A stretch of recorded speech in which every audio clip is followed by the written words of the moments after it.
Genèse 39.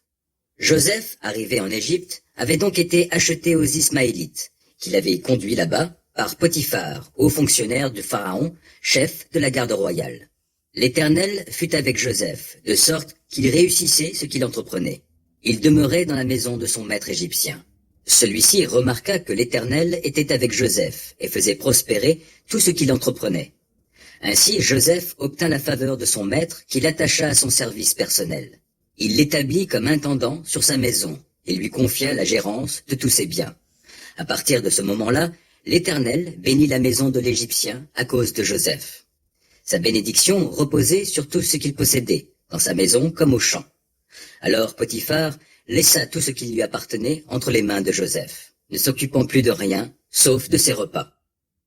Joseph était un bel homme, ayant un beau visage. Après ces événements, la femme de son maître porta les yeux sur lui et lui dit « Couche avec moi ».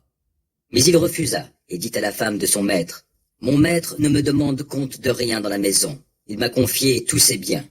Lui-même n'a pas plus d'autorité que moi ici et il ne m'a rien interdit, excepté toi, parce que tu es sa femme. Comment commettrais-je un acte aussi mauvais et pécherais-je contre Dieu ?»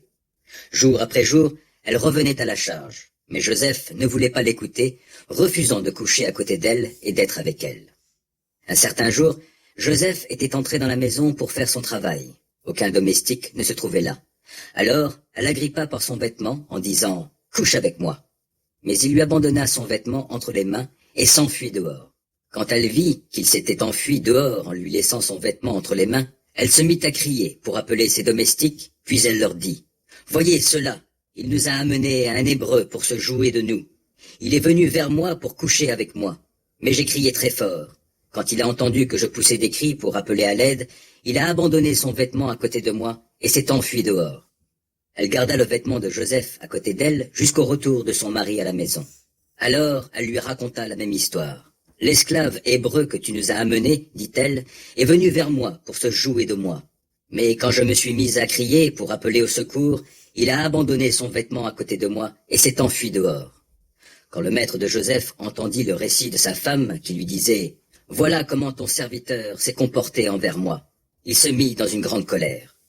Il fit saisir Joseph pour le jeter dans la maison d'arrêt où étaient détenus les prisonniers du roi. Ainsi Joseph demeura dans la prison. Mais l'Éternel fut avec lui et lui témoigna sa bonté.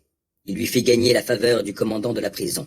Celui-ci lui confia le soin de tous les détenus qui se trouvaient dans la prison et la direction de tout ce qu'on y faisait. Il ne s'occupait plus de rien de ce qui passait par la main de Joseph parce que l'Éternel était avec lui et faisait réussir ce qu'il entreprenait.